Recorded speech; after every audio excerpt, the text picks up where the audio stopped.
It's just flat-out racing. Today, your home of motorsport turns up the temperature with two 100-kilometre races at Darwin's scorching Hidden Valley circuit. For now, Mark Skaife has a stranglehold on the championship point score. But here, Ford's Marcus Ambrose is the defending champion. If you thought it couldn't get any bigger, any hotter, better think again. This is round 4 of the V8 Supercar Championship on Network 10. Oh, we're in for a big one this afternoon, folks. Hope you're going to enjoy it because it will be some very hot and fast, flat-out racing. Now, before we get moving, there's some very big news issues that I want to bring you up to speed on. Firstly, the controversial pre-qualifying system is gone. That means that there's a guaranteed 36 starters here for this round, but there's also ramifications down the line. We'll explain that to you later, and also the ramifications here in pit lane as well. Secondly, there's been a points reshuffle after an incident that occurred back in round 1 in Adelaide. It's had a flow-on effect in the championship points. It involves Garth Tander getting caught behind a safety lap. We'll go into that in further detail because it is a complex issue. We'll do that for you later in the show. But what it means is this: Garth Tander has lost 80 championship points.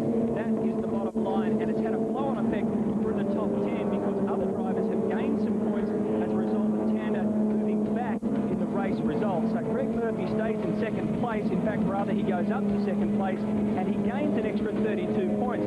Mark Skaife is still pretty much untouchable out the top of the field. Ambrose and Lowndes also jump. Take a look at Tander. He's gone from 3rd down to 6th. And at the bottom of the top 10, Tony Longhurst and Jason Bright have done a bit of a switcheroo in 9 and 10 positions. So there is more to come on that story. As they say, watch this space, because Gary Rogers Motorsport will appeal the CAMS Tribunal decision to reduce the allowance that Garth Tander got. Okay, let's get down to business. It's a 3-race weekend here at Hidden Valley. We've already had one race. The Saturday race was a 20-lap sprint race, and let's take a look at the highlights from that because it was a pretty interesting affair. You know, we've been talking about Mark Skaife so much throughout the championship this round, this year in fact. Can he be beaten? Well, look at this. To turn 1, look who's on pole. His teammate is Jason Bright. Some of the other incidents, Marcus Ambrose and Greg Murphy swapping a bit of paint here throughout race 1. It was a little bit of argy-bargy, but not as much as you'd expect from a normal flat-out freight train kind of race. Now, Wayne Gardner is racing here this weekend. It'll be his last solo race. He had a tough time. So did Rodney Forbes. And talk about tough times and comeback man there. The Aussie Male Ford Falcon of John Dow was involved in an incident in practice with Stephen Johnson. He came out and absolutely blitzed them to make the top 10 and put in a good performance as well. A bad day, though, for Russell Ingall and Castrol Perkins Racing. He had to park car number 8. The engine pretty much gave way. Here's the other man involved in the bow incident on Friday, Stephen Johnson. Now, the Dick Johnson Racing team had to basically completely rebuild the front end of that car, so he did a great job just to get to the finish line. The wash-up of all that is that Jason Bright stands alongside Marcus Ambrose now as the only man to beat Mark Skaife in a race. Here's the race score. Let's take a look at the top 8. Jason Bright leads his teammate across the line, Mark Skaife. Ambrose in 3rd, Greg Murphy in 4th position, his teammate Kelly in 5th position. Then you've got Lowndes in 6th, Richards in 7th, and John Dow in position number 8. And of course, we mentioned, can they stop Mark Skaife in this championship? Well, now they've got another question. Can they stop Holden Racing Team when you've got Bright and Skaife alongside each other at the top of the list? Well, the man who's leading the Ford charge is this man. His name is Marcus Ambrose. You know him all right. He's a very unique talent. There's no question about that. But he also holds a unique position here at Hidden Valley. Now, Marcus Ambrose won here last year overall without winning a race. He's got the class, he's got the charisma, he's got everything to be a superstar in the making. But around here, he knows that consistency is what counts. But you can't beat Russell Ingall's track record. 5 race wins makes this place his favourite circuit by far. In fact, the Enforcer's been up here for a week already, acclimatising, or fishing, as he likes to call it. And he's also professed he's been too gentle in the opening rounds, and now the gloves are off for the man who's been bridesmaid too many times. Another driver to watch is Cameron McConville. He went from last place to 6th in the first race at Phillip Island and from the back of the grid to 10th at Eastern Creek. This is a 2 Supercar operation, but the second car won't be in action until the Enduros. For now, all the energy is focused on McConville, and he's repaying the investment. This guy is one of the fittest drivers in the paddock area and regularly competes in Olympic distance triathlons. The driver is ready. The team is ready. The job now to master the Hidden Valley circuit. The Hidden Valley Circuit is about 5 kilometres from the centre of Darwin. It's an anti-clockwise track featuring 10 turns and a long main straight where the V8s will hit a top speed of 265 k's an hour. Greg Murphy has the inside line.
And as I mentioned, it is a beautiful day here in the Territory, and as far as the crowd goes, we're already up on the first 2 days by about 8,000 on last year. There's the forecast for today: fine and sunny, light winds, they won't bother us too much. The humidity may, it's pretty sweaty. Maximum temperature of 33 degrees, and as I mentioned, another 20 to 25 plus for the drivers. Let's check out all those rules and regulations that I was talking about. Barry Sheen is in pit lane to explain some of them. Now they've got shiny old pre-qualifying. I think it's great because there's 36 cars on the grid. The only thing is it's caused a bit of a dilemma here in the pit lane. You see here where the green posts are, normally there's one boom per post, but as you can see, Ultra Tuners Super Cheap are having to share a boom. So what that means is they can't afford to have both their cars come in at the same time. So they have to sort of organise before the race starts who's going to come in first and stay obviously in radio contact. The thing they have done to stop a crowd in the pits is stop them pitching under the safety car. All in all, it's great because what it's done, it's made a lot more space in the pit lane and it'll be a lot less dangerous. There you go, they're just some of the differences that will happen here at Darwin, and as I said earlier, the ramifications are further down the line. For our next round, we'll have a 34-car grid, and for the round when we get to WA, we'll have a 32-car grid. But now the grid for race 2 as they finished race 1. Jason Bright is on pole position for the second race today. Mark Scaife is alongside him. Then it's Ambrose and Greg Murphy. Todd Kelly in position 5. Lowndes will start from 6th, Richard 7th, and John Bow 8th. The yellow box down the right-hand side indicates where these guys have qualified, so you can see that David Bernard there dropped from 7th to 9th yesterday. Glenn Seaton, though, improved from 12th to 10th. Brad Jones will start from row 6 alongside Rick Kelly. Yeah, Rick Kelly was quite quick in practice before this race. Bart Warner, Stephen Johnson, Garth Tander and Mark Larkham go down to position 16. Radicic is 17. Max Wilson, the Brazilian, is up there. Ellery, Paul Morris in 24. Then LP, Larry Perkins and Paul Wheel, Cameron McConville and Tony Longhurst. Wheel made up something like 7 positions yesterday, so a good effort by the K&J Thermal driver. Craig Baird a bit further back for Team Rocket. Jason Richards and Simon Wills, the Kiwis, on the row behind them. Okay, I mentioned we've got 36 cars to start this race. Let's see who's all the way down the back where it's going to be pretty hot, and quite surprisingly, Neil Crompton, the 00 Motorsport Ford Falcon, starting in position 36. Well, the expansion of the grid to 36 cars is good for some teams, but bad news for Neil Crompton and Russell Ingall. They're right off the back row, and they can't see the start lights for the start of this race. They'll have to receive a radio call to get this one underway. All right, let's go on board with all our in-car cameras and give you every view we possibly can. On board we will be with Marcus Ambrose in the Pertec Racing Ford. Those cameras courtesy of Strathfield, and Craig Lowndes will carry the Ford in-car cameras in the 00 Motorsport Falcon. Big question mark over strategy and whether Craig Lowndes might roll the dice in this one or come in early when the pit window opens. Russell Ingall with a fresh engine after one lunched itself yesterday, and the Castrol Commodore, I should say, was quick in the morning warm-up. You can see across the helmet there of Greg Murphy the name Ashley Stitchbury, 1971 to 2002, a fellow Kiwi race car driver who passed away. He's very well known to the V8 drivers and Australian motorsport. Our sympathies go out to the family and friends of Ashley Stitchbury. We'll talk about him a little later on in the program. Dick Johnson Racing has Stephen Johnson behind the wheel of number 17, and we're lucky enough to have Dick Johnson behind the microphone for us in this race. G'day, Dick. Gee, it was a hard battle for you guys just to get to the start line yesterday. Well, it certainly was. Actually, the guys did a very good job indeed. You know, it was just one of those racing incidents that happened from time to time, and it fell foul of us, and the guys worked very, very hard. They had 1 hour to get the car together to get out into to actually qualify, and as it turned out, it's better starting 13th than it is at the back of the grid. Yeah, no question about that. The heat haze rolls in at the Valley. Jason Bright starts on pole position. Mark Scape, the 4-time champion of the series, is alongside him, and Marcus Ambrose is perched behind Bright. It's a 1.1 kilometre long main straight. They've just bear down so much speed, and they've got to hit the brakes very hard. We're under green for race 2. We're ready to go. 100 kilometres in front of us. Who'll get the jump between Bright and Scape? Murphy's alongside Ambrose on the second row. Looks as though Scape got away quite well. They'll come down to turn 1. It's a sweeping left-hander, and Mark Scape has gone ahead of his teammate straight out of the box. Great start there by Scape, and Bright now playing defensive already. Ambrose slots in front of Greg Murphy in that battle for third. Todd Kelly ahead of Craig Lowndes. It looks as though Glenn Seaton has made a ripper of a start. So the Ford driver starting to make some inroads in this round. It's been tough for him in the lead up. He's under the front line. Is that Paul Morris? Could be Paul Morris or Jason Richards. It's definitely Paul Morris. And big contact. Rick Kelly and one of the Valvoline Cummins Commodores. Oh, Mark Larkham's caught up in that smash. John Faulkner's in there. Oh, that's messy down the back. And look at that. Paul Morris cleans up the back. A big traffic jam and damage to 5 or 6 cars. Now, this is likely to bring out the red flag, no doubt about it. Look at the damaged cars here. Rodney Forbes, Russell Ingall's in that one, and so too Wayne Gardner. Anthony Tratt. That's car number 75 coming around. So Paul Morris has got moving. That's Anthony Tratt. John Faulkner is stuck with nowhere to go. He got T-boned after getting spun around. And Russell Ingall... Someone pushed me straight into him. Yep, Russell Ingall stuck in his car. He gets out. All the drivers seem to be okay. Put the fire out, John, or was it just a flash fire? He was stuck on full throttle, just revving us off, so I don't know. Well, so talking about a fire on board the Dynapack car there. John Faulkner had a pretty good run back at Eastern Creek. You're on board the car of Russell Ingall as we take a look around and survey the damage. It's everywhere. Rick Kelly. Oh, there's all sorts of names and damage. That's at turn 3, just as they come up the incline. I think Russell's actually on his way back to the pits already by the look of that. He's vacated the car and off. But this is the unfortunate thing that happens in some of these races, because it's very, very crowded. There's 36 cars on the grid, makes it very difficult. Okay, keep your eyes at the back of the field here.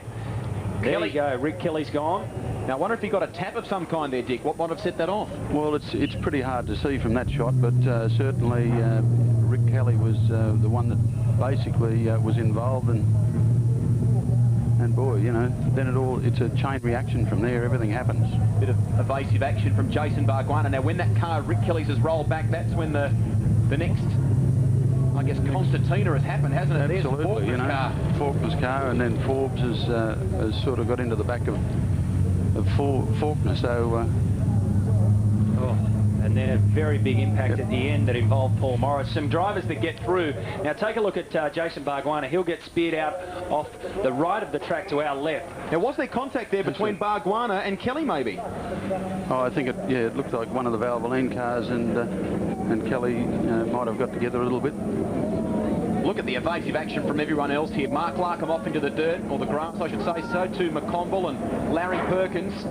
Stephen White, a last-minute move to move around. And Paul Morris to finish it all off. Here's another angle. Not really conclusive in terms of determining how it all started, but both the Shell boards lucky to avoid it though. Yeah, we've had our share for the weekend, I think. And you just look at the carnage that just evolves after one spin. It's a shame for John Faulkner too. He had a really encouraging round at Eastern Creek, and although not really where he wanted to be in terms of a qualifying performance for this round. Russell Ingall surveys the damage. He's motionless, staring at what could have been. He's had a tough weekend. They're clearing up the mess here. They'll have to restart it all here at the Valley. We're in for one of those days, maybe. This is your home of motorsport, Network 10. You're watching the V8 Supercar Championship.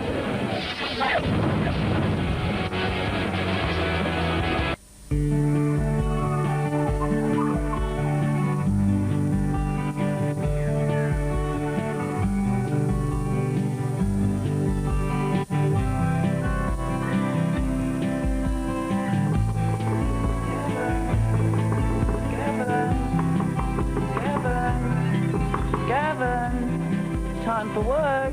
Bunbury Holden, we love selling cars.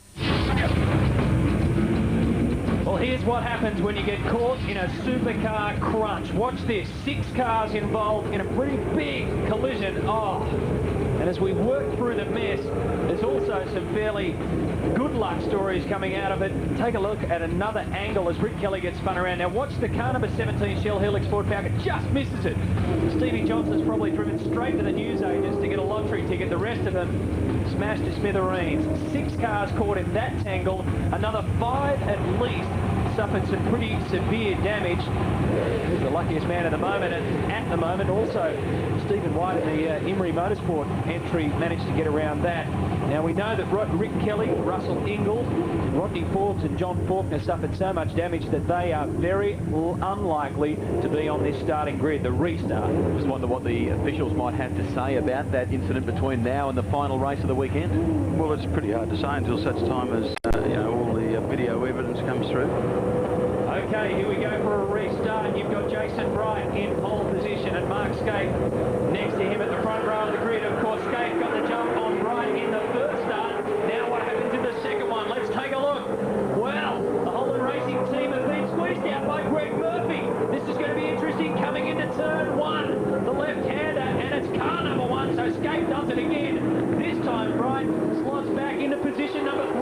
We're hearing word from the pits that Cameron McConville has had to restart this race from pit lane, a clutch problem of some sort. One of the DJR boards off to the dirt there. That looks like Stephen Johnson, in fact, in car 17, so he's trying to make some ground. Look at the defensive line from Bernard. Almost contact with John Bow as they sweep through the right-hander. So, the wash-up of all of that misses. Oh, Craig Lowndes goes around. That's at the hairpin. Lowndes does a big 360, avoids all the trouble. Will now try and get the 00 Motorsport Ford Falcon back on the track, which he does, but right at the back of the field. So first lap dramas in our first start and our second start as well. Strategy, Dick, a big question here with the pit window due to open very, very shortly. Just which way do you think a lot of the teams will play it? Well, quite frankly, I think, you know, the safest way of doing these things, because you never know what's going to happen, is the earlier you do your pit stop, the less chance you've got of being caught out by a pace car. There will be some people, though, that perhaps are further down the order. Maybe now a Craig Lowndes, who's right at the back of the pack, that could roll the dice. Well, he could sort of stay out there a bit longer just to try and make up some ground, because, or he may choose to stop, because then he's got clean air in front of him. We should make that point, what Dick's alluding to, then add some damage to the 00 Motorsport I think he's Ford. broken a watch linkage or something at the back by the look of it. So Craig Lowndes comes in. 00 Motorsport group are down in Tent City. They're right down the end of pit lane, or in fact the start of pit lane. So Lowndes only has to go about 10 or so metres before he pulls in, but then he's got a hell of a long ride out to get out of there. So they've had a look all around. Now let's see what happened. Yeah. Behind him is one of the Castrol Perkins. Linkage, I think, at the back there, where the rear end stepped out on him. Very similar thing, in fact the same thing that happened to Jason Wright at Adelaide. We explained that to you, the watch linkage is, and it basically holds the 2 wheels back together. Once that goes, your car goes with it, so Craig Lowndes is out for the moment at least. Lap 3 of 35, something we haven't seen so far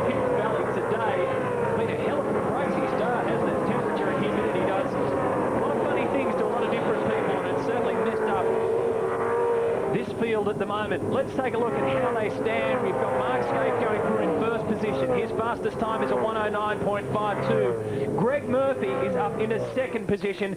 This is how he did it. Now watch Jason Bright on your left. He goes straight past Bright. Bright's been jumped twice now in 2 starts here today, and he just slots comfortably in between Scape and Bright. Greg Murphy, a great start. Ambient temperature currently 33 degrees, track temperature 43, so it is hotter at this time of the day than during yesterday's 20-lap sprint.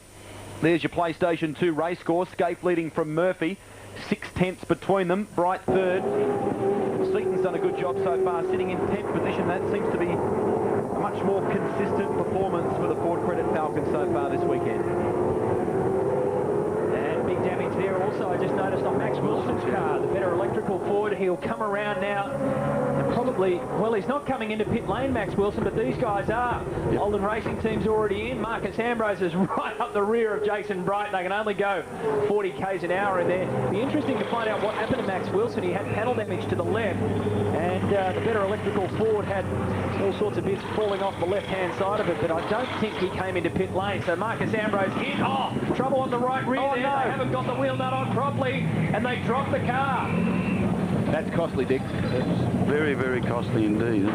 You know, what I try and tell my guys, less haste, more speed. So Ambrose rejoins the field, but that will have cost him a substantial amount of, I guess, track position. Jeez, that wheel just went flying off too. That looks like you get penalised for that if it was noticed. So I think that was, looked as though it was up the pit of Paul Morris maybe. So Jason Bargwanna comes out, Stephen Johnson comes out, Marcus Ambrose is out. Looks like Neil Crompton emerging in the background there too in car 27, but that gives you an idea of the sort of dramas that Marcus Ambrose faced and how much it's cost him. Now we are getting word from pit lane that Mark Scape is due in this lap, so car 1 due to pit this lap. Pit window opened and lap number 2. Took us a hell of a long time to get to lap number 2 in this race, didn't it? Plenty of time. You can just see the front of the Ford there just gets a little bit locked up. Stevie Johnson, he comes around the hairpin. That's what you've got to be very, very cautious of at the start of when you put new tyres on, that you don't lock up wheels, because they do lock very quickly until such times they get enough temperature in them. Just to get back to your point there earlier about pitting early and maximising that strategy early in this race, is there a possible concern over tyre life? If you've got to do that second portion of the race once you've changed the tyres, if it's a long run or a long stint on those tyres, how will they go in this Darwin heat? Well, quite frankly, you know, these are very, very robust tyres. I think that every single racetrack we've been to, they've been well and truly on the pace, and certainly they have the repeatability. They don't seem to have a problem with tyre temperatures. They don't seem to have any sort of problem at all. Uh-oh, Dick. Look at your son. He's just got some more damage to the right front and a little bit of a tangle with Glenn Seaton.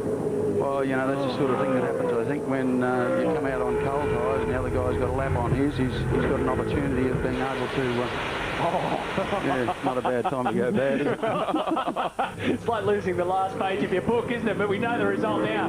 So Stevie Johnson tries the outside this time. He'll try and swing around on the inside of Glenn Seaton. Look at the attack from Marcus Ambrose here as well. Desperately tries to make up time. Scape is in pit lane, and that looked as though it may have been a really good stop for the Holden Racing Team. So Greg Murphy has stayed out in the Kmart Commodore. We talked about at the top of the show that it was just pretty much a miracle effort to get Stevie Johnson out in this race after a big bingle with John Bowe in practice. The damage that you see... Keep pushing on, mate. You've lost a bit of your front nose there. Just keep going. The damage that you see right there is probably, Dick, what, 1/20th of the damage that happened to that area? Absolutely. There was an awful lot of damage to the car, basically on the right-hand front inner guard, and it broke the front upright and a couple of other things. But, you know, as I said, the guys did a great job of getting it back out just to qualify. We've talked about the heat here in Darwin, and we know how much of an effect it can have on the drivers. It gets up around 55 to 60 degrees inside the cabin of those cars. But when you're tucked in behind another driver, particularly on the front straight here at Hidden Valley, the heat can also be a factor for the car, can't it? Because the car is, in effect, swallowing all that hot air and the carbon monoxide from the car in front of it. There are times when you've really got to pull out of that slipstream and try and get a bit of fresh air for the car, don't you? Yeah, you have. But what happens is the fact is the cars actually today are pretty good in the cooling side of things. But, you know, there's not much you can do about it. bear it, really. Talking about bearing it, Glenn Seaton held his line there and really made it tough for Stephen. Yeah, well, that's pretty tough when you got somebody like Marcus behind you sort of coming up on you. And you know, I don't think if I was Steve, I wouldn't have done it, but that's me. Down to business with car number 1, Mark Scape, on board with our BB camera. Scape a 109.525, his quickest time of this race. Greg Murphy comes in. They're first in the line, right down that end of pit lane. Have to get a bus ticket down there to go and see them. So Greg Murphy, we'll see how quick this will be. More trouble there. Go. Just a little bit of a... Yeah, they're that far down. I think they're in a different postcode, really. And how about that 40 Ks all the way? David Bernard currently the race leader, but he's yet to complete his pit stop. He leads from Brad Jones, Max Wilson, Tony Longhurst. So we'll sort out the order once everyone has completed their pit stops for you. But Bernard, we understand, is due to pit on the next lap. So the Stone Brothers Racing team standing by. And when they do sort it all out, Scape will go to the top of the tree, and Bright will be right behind him. Some interesting points coming out. When you see that now Scape is well and truly in front of the Kmart. Really close. Yeah, it certainly did, didn't it? It certainly did. Okay, let's take a look at this race score. It'll move around as we sort out the pits, but at the moment on the road, Bernard is the leader, so too is Jones up there, Max Wilson and Tony Longhurst. 4 Fords fill out the first 4 places. This is race 2. It's round 4. You're at the valley, Hidden Valley in Darwin, and it's boiling point here already. We've got a long way to go though. Hope you can enjoy it for the rest of the afternoon on your home of motorsport, Network 10, the V8 Supercars roll on.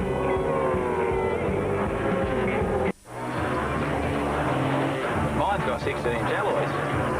So it's mine. Mine's got a factory aluminium tray. Well, mine comes with air conditioning.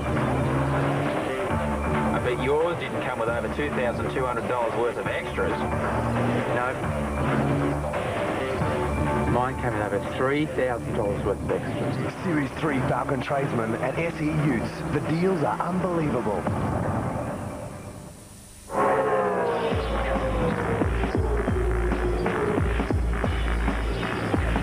The 2 Kmart Commodores, Todd Kelly and Greg Murphy, putting on some pretty good pressure on lap 10 of 35 here in the Northern Territory. And when they do sort out all these pit stops, we said on the other side of the break that it was going to cost the Kmart team. In fact, it was the Ambrose team that we were talking about, and Marcus Ambrose has dropped back about 8 positions. So on the road at the moment, Max Wilson is the race leader, but when it's all sorted out, Mark Scape will be our leader, Jason Bright will be second, and then these 2 Kmart Commodores will make up 3rd and 4th. So they're right in the hunt. You've got 4 TWR cars top of the list. Yeah, how's it going then, Jeff? Oh, no, good, Barry. Car's good. Mark, we left it up to the guys when they wanted to pit. Mark wanted to stay out a couple of laps, just so pit lane congestion settle down. Jason wanted to come in early, so it's worked out pretty good. They're just driving to a pace now. We'll see how we go as it gets later on in the race. Quick stop, 7.7 seconds, quick stop.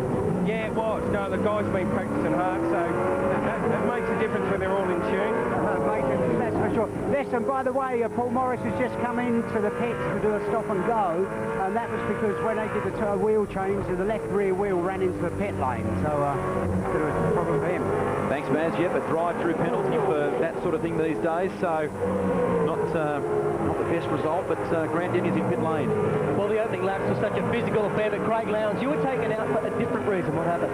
Well, the engine's blown up in the 0-0 car, unfortunately, going into the hairpin for the second restart. The rear's locked up, and I thought it might have been just a brake problem, but by the time I turned around, got out of everyone's way, got going again, and didn't ever get back to the pits, and the engine shut down, so we've got an engine problem, unfortunately. Talk about quick. The crew have almost got the engine out and back in again. Will you be out for race 3? Oh, definitely out for race 3. It's something that's, I don't know what I've done to come to this place, but love the place. We're having such a strong run. It was great for us and Ford and for the fans, but unfortunately it's the way it goes. Chin up, mate. Enjoy the sunshine. Thank you. He always is smiling, isn't he, Craig Lowndes? And even at this place, he's only won one of the races in 10 that he started before coming here, and that was the very first race that the V8s did here back in 1998. His best finish was with HRT, a 7th. There's Glenn Seaton going off the track at turn 1. Was there a moment there with Marcus Ambrose? It's difficult to determine from that shot, but we know that Ambrose is on a charge at the moment. Well, out in front, Mark Skate leads his teammate Jason Bright. These two have already completed their compulsory tyre pit stops, lap 13 of 35. Behind them is Murphy and Kelly. Stephen Richards, Bernard, Barguana and Bowell also on the pace as well. I think just to touch on what Jeff Breck was talking about there before, it just seems as though historically with these style of pit stop races, when we've got a situation where you are not allowed to pit under a safety car period, as we have here at Darwin, everyone feels that it's just too risky to go beyond or to go for a lengthy period without doing your stop early. Well, the risk you run is that if there was an incident now that brought out a pace car or a safety car, it would completely ruin their race, because at the end of the day, you know, everyone bunches up. You can't come into the pits, so you've then got to do your pit stop under green race conditions, and you're miles back. You've got to feel sorry for Greg Murphy too, given the rocket ship start that he made in this race, and obviously a bit of a tough time in the pit stop, and it's allowed his teammate Todd Kelly to leapfrog him. So the lengthier pit stop, I think, is probably the main reason for that there. It certainly is, and like the pit stops, you know, are just so important, because it is so much easier to pick up 1 or 2 seconds in a pit stop, but when you get out on the road, the cars are so equal. To get 1 or 2 seconds is like 15 laps. He took us through the inside line before we got racing. Let's try and see what kind of race conditions make a difference to Greg Murphy on board the Kmart Commodore. You've got the telemetry there on the left-hand side of your screen. You see the revs per minute work up to over 7,000. You've got the race speed underneath that, and also you can see when he hits the brake and changes gears. So as he comes around turn 2 and works up through this incline, he's working up the gears here up into 3rd gear. Push it up to 4th and 5th. Over 200 kilometres now for the right-hander, turn 4. Backs it off, up towards the hairpin. This is the slowest part of the circuit. Back down to 65, 68 kilometres. There he goes, locked in behind his teammate. Nice and comfy. You won't see any dangerous moves here at the moment. Through to turn 6, the sweeper. Pushes it up to 200 Ks again. Listen to the car as he has to muscle it down this tricky section of the track.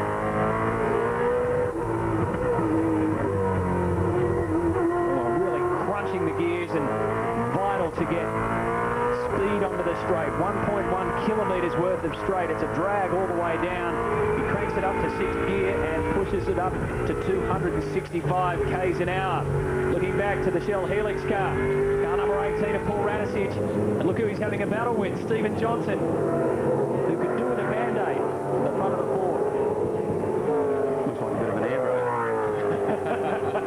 Well, you know, it's not, I mean, it's not beyond the realms of possibility that you guys could use that for cooling, because the amount of cooling things that I've seen up and down pit lane, I've seen ice vests, I've seen ice boxes, I've seen compressors, umbrellas, fans. They just do absolutely anything they can to keep cool. Well, they certainly do, and you need to in these situations, and the part that you need to really keep cool is your head, and the difficulty is being able to get something that you can put on your head that's going to keep you cool, because the risk you run there is that at the end of the day, if it all goes wrong, you're twice as hot as what you would normally be. Now, you're not just talking about keeping your head cool temperature-wise, are you? Well, you've got to get your race head on as well. Well, we're currently, in conjunction with Waco, trying to actually adapt something to be able to do that, to be able to put on the market for people. We understand at this point in time that the Aussie Mail team may be standing by for John Bower. Possible gearbox problem of some sort. That's the word we're hearing at the moment. So John Bower, there you have it, coming into pit lane, and that's a tough result for Bower. It had been a good start to the weekend for the Aussie Mail team. Both cars getting into the top 10 shootout. This particular car they found in terms of its setup is a little kinder than Brad Jones' new car. Brad's new car is one that they found it's pretty tight, and once you get it in the zone, there's Grant Denyer getting down there to find out what's going on. But with Brad's car, you either get the setup right or wrong, and the slightest adjustment to the car can make a world of difference to the way it handles. Absolutely, and he hasn't even got a passenger seat in there. I was just wondering, I thought Grant was going to jump in and just go for a quick lap. John Bow, these guys have really had to fight. You mentioned, Rusty, that they've had a bit of trouble, no question, with car number 21. Brad Jones has said that, but Bowie's had to fight the whole way just to make it here and then make it happen as well. Yeah, stuck in gear for John Bow. The crew are currently climbing inside, as you've seen, trying to pull the gear lever out now to see what they can do, but Bow has just shut down the engine. There were only 2 guys in the second qualifying session that made it up into the top 10 shootout. They both came out of the Aussie male team. Bow slotted into 8th overall for the top 10 shootout. A great result. His teammate and boss, in fact, followed them through. So, back onto the track. We've got car 15 and car 51, Kelly and Murphy. The 2 Kmart Commodores are trying to chase down the 2 Holden Racing Team Commodores of Bright and Scaife. Scaife, of course, the effective race leader, but we caught a quick shot there in pit lane before when John Bow was in of the better electrical team standing by. I wonder if that's for Tony Longhurst. Longhurst and Craig Baird are 1 and 2 on the road at the moment, but they are yet to complete their pit stop stick. So they are 2 teams, Team Brock and the better electrical operation, have obviously elected to roll the dice.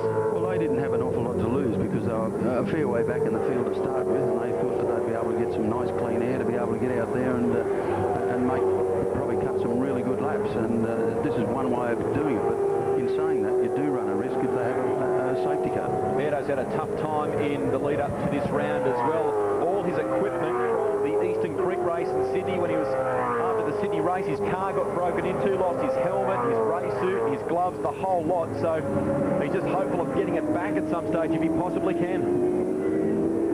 Here comes David Bernard, the 25-year-old Queenslander. He's come a long way just to get here. Him and Marcus Ambrose are quite a unique, interesting story. They decided to drive here as part of a Ford promotion, packed up a Ford Explorer, and off they went. They've already done 4,000 kilometres behind the wheel before they even got here to race, and then another 240 k's when they get here in a different position, of course, because they're under the V8 Supercar race conditions. So the battle between 17 and 18 cars still continues. You can see the damage to the front of Stephen's car. Dick, how much of an effect would that have on performance and handling of the car? Well, it depends whether the undertray's been damaged at all, but you know, I'm not so sure that would make a lot of difference what you see there. It's probably cooling the front tyre a little more than what it would normally do. Jason Marguana in car number 35. And behind him is his teammate as well, so everybody seems to be ganging up here. You've got the 2 HRT cars out the front, the 2 Kmart cars together, the 2 Shell Helix Sport cars together, and Stephen Ellery does a repeat performance of Glenn Seaton's effort at turn 1 and gets out onto the dirt on the Nintendo GameCube replay. You can see what happens. Thankfully, no damage to the super cheap car.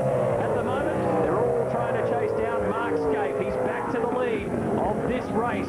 It's race 2 of round 4, and Garth Tander ducks up the inside of his teammate and gets through.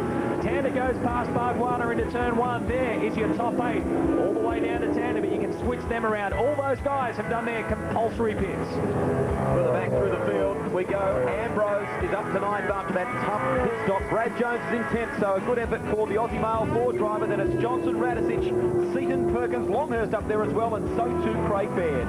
Paul Wheel, Neil Crompton, Simon Wills and Mark Larkin make up our top 20. Stay with us. This is the V8 Supercars. Brian Gardner Holden announces the arrival of the new exhilarating range of VX HSVs, featuring the powerful Generation 3 5.7-litre V8 and a lineup which includes Club Sport, Senator, GTS and Grange. Test drive the luxury and the power today. Remember, you won't pay through the nose for HSV at Brian Gardner Holden, Albany Highway, Cannington.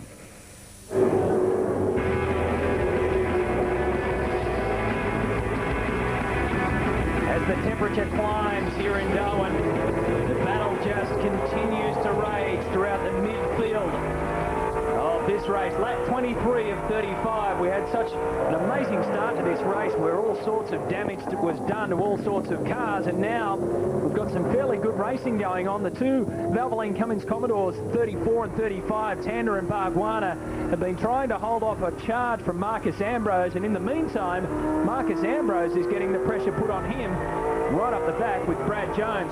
The battle you're looking at right now is position 7, 8, 9 and 10. And out the front, our race leader is Mark Skate.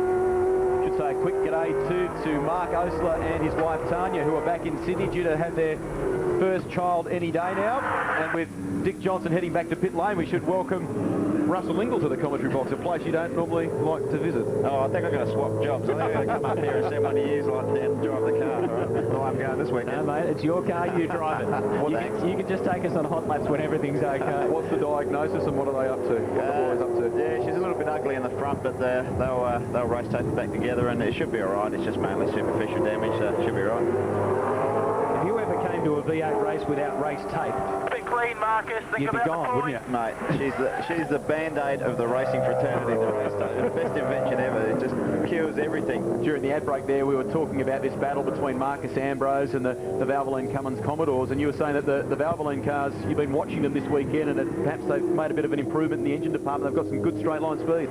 Yeah, the things don't handle real flash, but I tell you what, in a straight line, they got plenty of power. Like I was behind Barnes yesterday, and the thing was really quick. So I mean, Marcus has got one of the quickest engines in the field, and Barks has gone away from him. I had a chat to Garth Tander before this race. These guys tested at Winton. They have made adjustments to the front of the car, but they said one of the problems is the car's just getting too hot. And I said, well, you'd be pleased to come here, wouldn't you, Darwin, where it's 60-odd degrees inside the cabin, but that's something that they've got to work on. Basically, the car is getting too hot. A Nintendo GameCube replay at the back of the field shows some contact between one of the better electrical cars, that'd be Tony Longhurst or Max Wilson, and one of your teammates, Rusty. Looks like Larry, I think.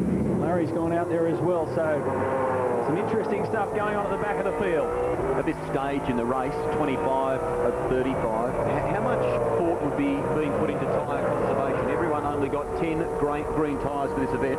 How much thought would be being placed into that? Mate, with this longer race, but the rears will be getting real squeezy. I mean, it's a very hot ambient, a lot hotter than yesterday, and I think you can see the attitude. A lot of the cars, they're struggling for rear grip.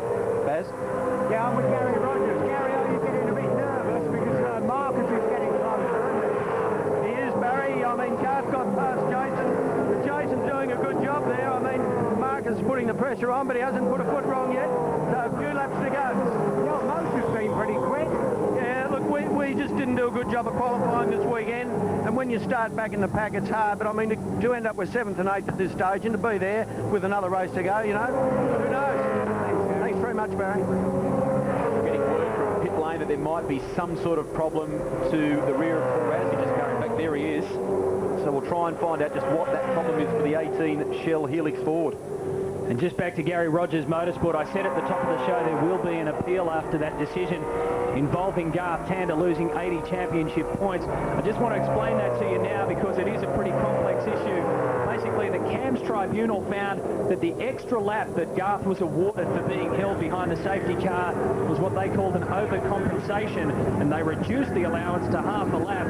It meant that Tander dropped from 2nd to 6th in race 1 and lost the 80 championship points, and I explained that flow-on effect, but there is an appeal pending from Gary Rogers.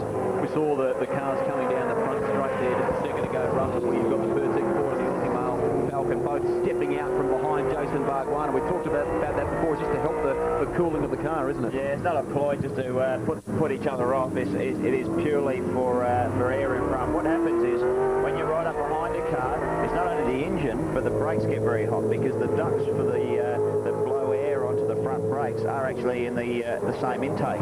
So if you sit up behind a car, your engine temperature goes up, your brake temperature goes up, so you lose all round. So you've actually got to duck out, get some fresh air, so you've got some decent brakes when you go right to the end of the straight. Not just the driver wanting a bit of cool air, hey? No, there's none of that around here. Get the strong bit. Grant? Yeah, we've just had our first real test of the shared boom system, and all the teams have reported a fairly successful usage of the system. The only team to have a small problem was Team Kiwi. They they tangled their air hoses with Toll IPEC Racing. So far, A-OK for the new system. You could see those problems, couldn't you, when we turned up here at Hidden Valley and saw booms and gantries next to each other. Now, when they sort that out for the next upcoming rounds, what will happen is the single car teams will have to share one boom. At the moment, they're sharing one bay, and they've still got their two booms there. Now, these are the comparison times between Jason Bargwanna and Marcus Ambrose, positions 8 and 9 over their last 4 laps. You can see that basically they're sharing quickest and slowest laps in between each other there. So Ambrose has got enough pace to hold off Bargwanna, and Bargwanna's got enough pace to put the pressure back on as well. You can really see the engine power there. I mean, it must be frustrating. I mean, Marcus can get him through the corners. As soon as they come into a straight line, he pulls away by about a car, 2 car lengths. I mean, very frustrating. Mike Excel, engine man for Gary Rogers Motorsport, no doubt would be happy with that. We are getting some word from pit lane at the moment that maybe the 17 Ford has got dramas as well, so possibly some trouble for Stephen Johnson, and that's for David Bernard, yeah. Stone Brothers Racing, they've been very impressed with this car. It's got a new engine underneath. They've spent about $80,000 putting that one in. And they only did 40 laps and 40 laps only at testing at Willowbank. That's where they finished it off, and they were very happy with the times. In fact, David Bernard was about half a second faster than that man there was Marcus Ambrose. So more trouble for Stephen Johnson. Look at the front right. There is dramas on the front right of that car. Yeah, it looks like, actually looks like the wheels come loose because it was sticking out of the guard. Now it's gone back in again. I wonder if something's collapsed in the front suspension that there. actually looks like something's actually gone in the front end. Well, remember, that section of the car basically has been totally redone since the smash that he had with John Bowen Friday practice. So on lap 28 of 35, Stevie Johnson's done a good job just to maintain his position throughout the field, and now he's just going to have to limp back to the entry to pit lane, which isn't too far. I reckon you've lost the right front wheel looking at it, mate. Yeah. I reckon that was a good call to bring it in. The right front wheel ready for this thing?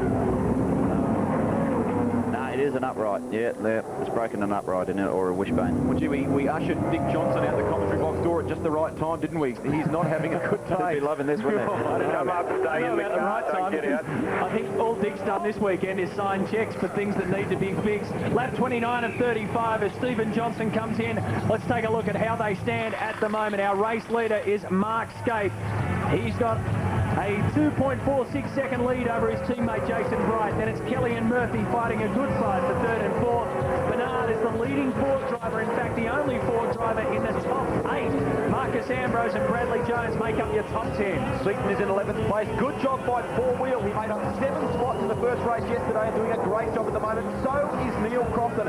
After a tough weekend, he's rocketed up to 13th place. Great effort. They haven't had a good weekend, 00 Motorsport, but Cromley's doing a great job, and so too is Wayne Gardner, up 17 positions. Come back and join us at the Valley. Mine's got 16-inch alloys. So it's mine. Mine's got a factory aluminium tray. Well, mine comes with air conditioning. I bet yours didn't come with over $2,200 worth of extras. No. Mine came with over $3,000 worth of extras. Series 3 Falcon Tradesman at SE Utes. The deals are unbelievable. The V8 Supercars are back at Barbagallo Raceway, June 28 to 30 for the new VB300. Corporate packages are now available for this thrilling sporting event. For more information, call Jennifer to discuss your corporate requirements. Ford proudly presents the V8 Motorsports on Win Television.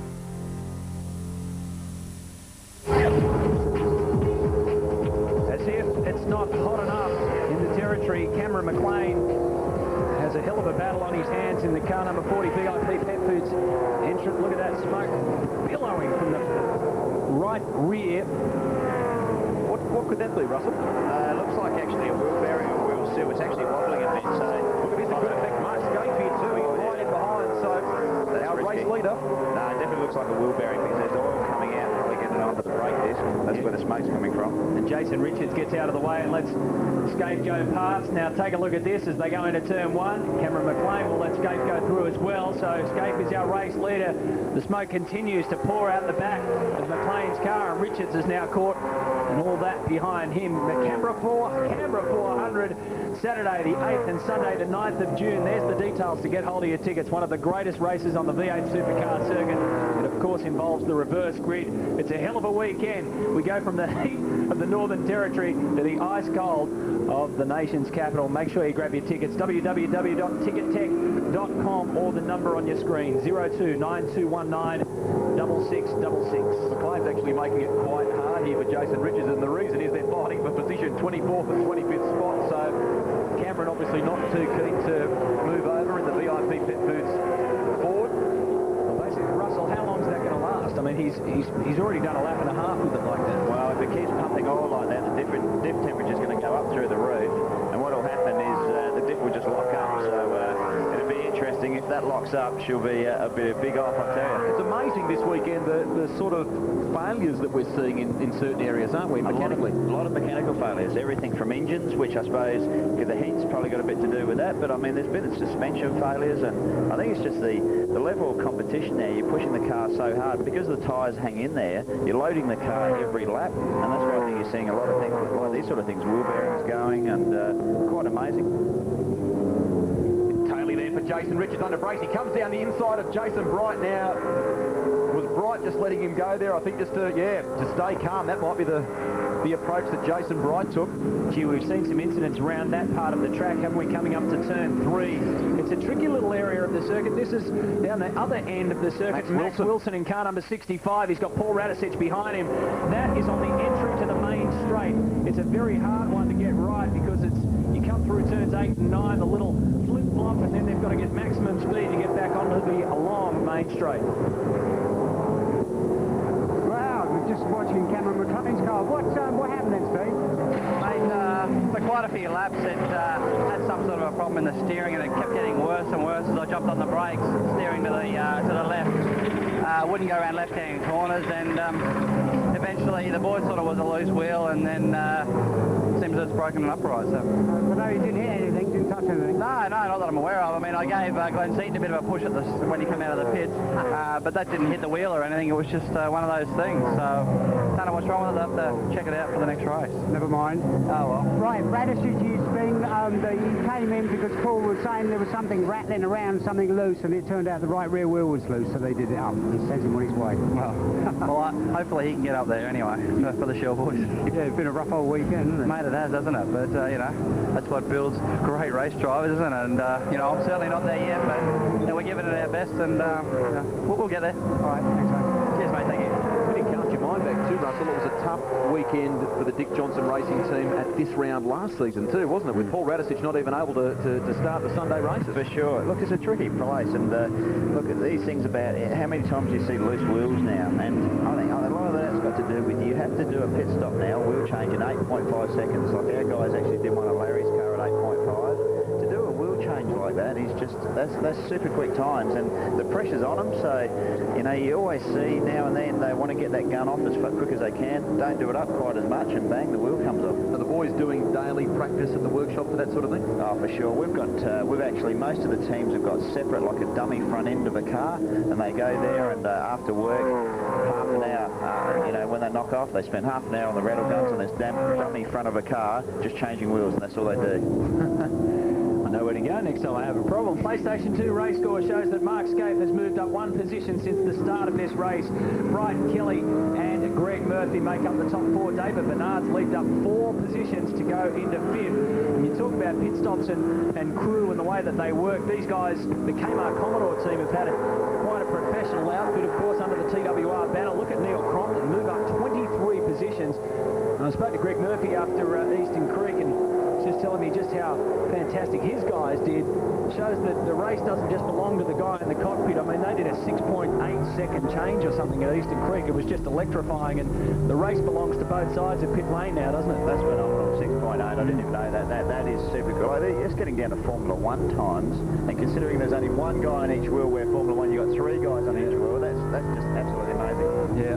Well, Well, the teams are professional. The whole circus is just getting more and more professional. A pretty good battle. This has been raging for such a long time, and Brad Jones is really putting a lot of pressure on the Pertec Ford of Marcus Ambrose. That's 9 and 10, so they're racing for a top 10 finish here. In front of them is Jason Barguana, and in front of that trio is Garth Tander, but he's got some clear road in front of him. Almost every corner, Brad Jones has had a sniff up the inside or outside. But here's our race leader. This man is going to do it again. Jason Bright got the first victory underway here at Hidden Valley on yesterday on race 1. And now Mark Scape. He's been out in front. A 109.29 is his best lap time, but more importantly, he's been cool and calm again. And he's going to claim another race victory. So race 2 and 80 more championship points goes to this man, Mark Scape. Well done. He's done it again, all right. Scape comes across the line in first. His teammate Jason Bright will come in second, then Todd Kelly and Greg Murphy, 3 and 4. So 4 cars out of the TWR stable fill the top 4 positions. David Bernard in 5th, Stevie Richards in 6th, Tander 7th, Barguana 8th, and Marcus Ambrose in 9th. So he's held off a good challenge from Bradley Jones in 10th overall. I'd like to have a look at the rear tyres on those Holden Racing Team Commodores, because I reckon they'd be in really good shape, Russell. I mean, despite the length of time, they pitted early, both the guys, but I reckon the way the cars are looking on the road, they'd be in pretty good shape. Well, that's a good lap time too. 1 minute 10.9 on Scapey's last lap. That's pretty quick. Like, well done, Mark. That was a good drive. He was a good drive, actually. I mean,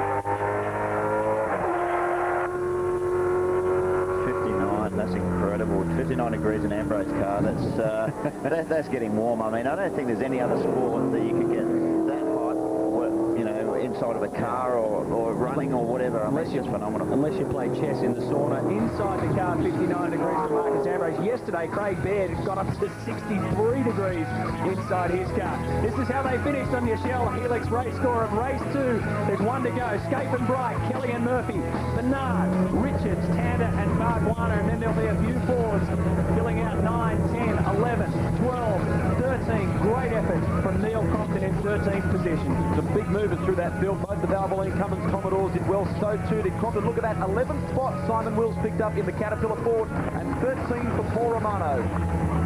And down the back of the field, the Kiwi Jason Richards in 25th. Stephen Ellery's there. Look who didn't finish. Johnson, Morris, Forbes, and quite a few others as well. Come back and join us. We've got more from Hidden Valley and Darwin. No steering whatsoever. And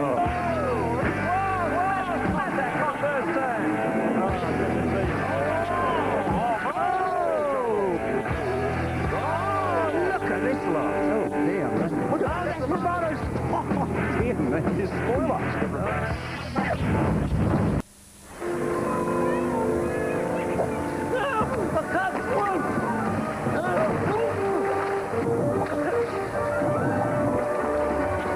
There's some room here. Oh, it's okay. Oh, no, your breath stinks, mate. Oh, woof. Thanks, bro. Hi. Mate, you need some PK. There's only one thing in Duff Creek strong enough to drown out onion breath. Chew PK for longer lasting fresh breath. At Golden City Motors, the best never rest. And that's what makes the team at Golden City Motors leaders in the Holden market. Not to mention their great model range, including economical Astra, Commodore VX Series 2 and VU Series 2 Ute, Gutsy Rodeo, powerful Frontiera, luxury Statesman and Caprice, and of course, Monaro. For the best deals in the city, make sure you see the boys at Golden City Holden. Game over. Some drivers like to think they can walk on water. For Tony Longhurst, that's closer to reality than most. In 1977, he set a national water ski speed record at more than 200 kilometres per hour. That high-speed tow on H2O ignited a need for speed, which he satisfied by turning to motorsport. In 1983, Longhurst cut his teeth in the Queensland Gemini Series before winning the Alpha Sud Pro-Am at Sydney's Amaroo Park the following season. His obvious talent was rewarded with a works drive in a BMW. A switch to a turbocharged Ford Sierra in 1988 paid handsomely. Victory at Bathurst with Thomas Mazira, the highlight of Tony's Group A campaign. His V8 Supercar debut came in 1994 at the wheel of a Castrol Falcon. Third place for Ford at Bathurst in 96 came close to being eclipsed in 2000, but sadly Longhurst would be denied victory. A collision with a slower car crashed him out of the lead, only 9 laps from the flag. The Queenslander had his Bathurst revenge only 12 months later. Victory with Mark Scape was a testament to Longhurst's enduring speed and skill. Unfortunately, the Tony Longhurst glittering career story isn't having a good ride here at Hidden Valley. He finished 20th in race 2. Let's take a look at how they finished in the top 10. And Mark Scape gets the 80 available points to the winner. Jason Bright second. He gets 64 points. Kelly in third with 51. Murphy, Bernard, Richards, Tander, Barguana, Ambrose, and Brad Jones. And Grant Denya's down in pit lane. Mark Scape, juggernaut, rolls on. Not pole position this weekend, but another great race win, mate. Well done. Yeah, look, we changed the car overnight and it was certainly better. Not that we've really been struggling, we just haven't quite got it. The car was definitely better then. It was much better in the warm-up this morning, and based on how it went just then, it's you know, it's I reckon probably 3 or 4 tenths of a second better. So that's it's a good result for us in terms of a bit of a bogey track. Hey, cool in the heat of some intense competition. You've just put on the cool ice vest chest. I suppose keeping yourself cool here this weekend is crucial.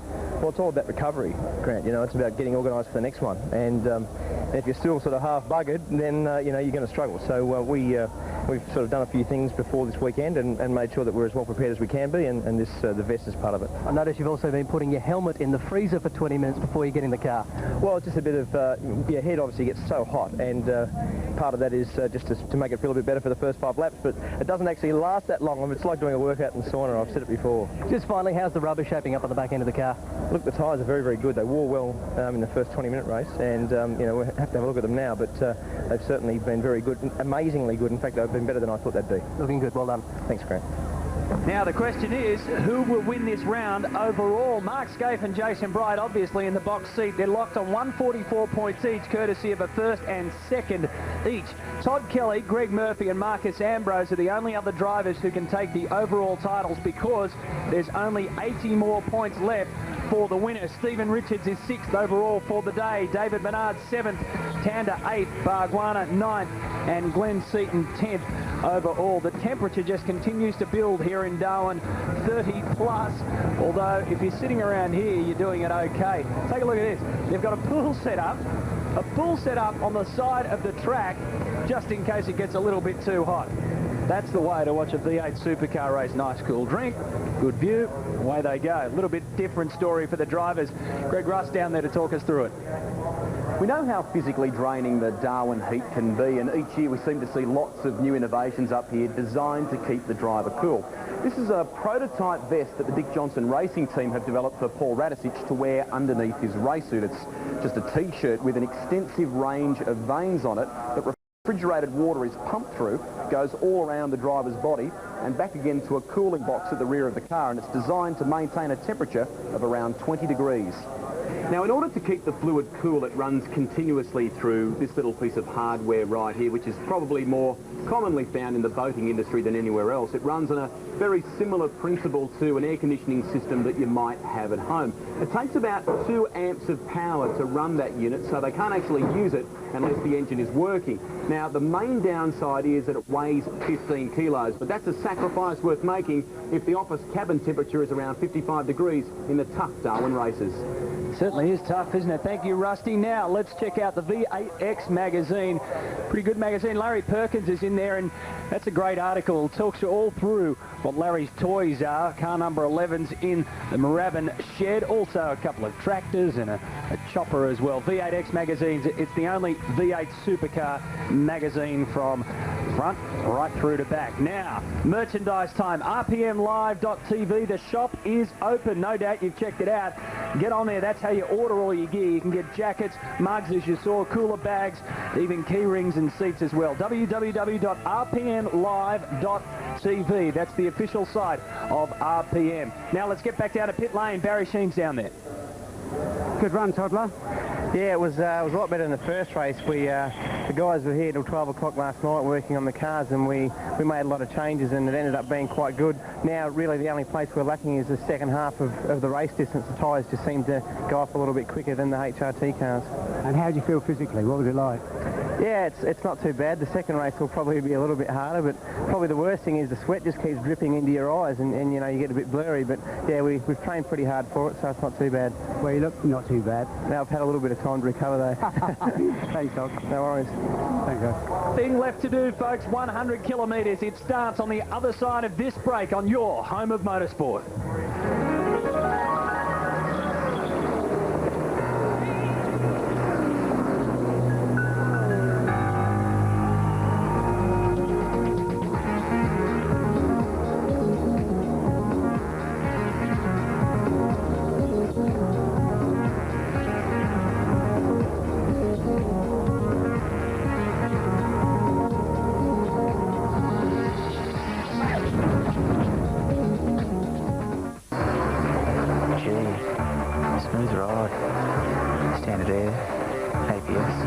Extras, sports trim, automatic transmission, cruise control, 16-inch alloys, 3-spoiler. He's got the lot. How do you score this? Look at him. Thinks he's king of the road. So, what do you think? About what? New Series 3 Falcon SR, now sporting unbeatable values. If your vehicle's taken a beating and you need recycled parts, go no further than Tony's Auto Wreckers. With over 4 acres of all late model vehicles, including 4-wheel drives, you're guaranteed to find the parts you need. And everything you purchase is backed by Tony's conditional 3-month warranty. So who needs new when used parts will do? Wherever, whenever. Tony's Auto Wreckers will get it for you. Tony's Auto Wreckers. They've got what you want.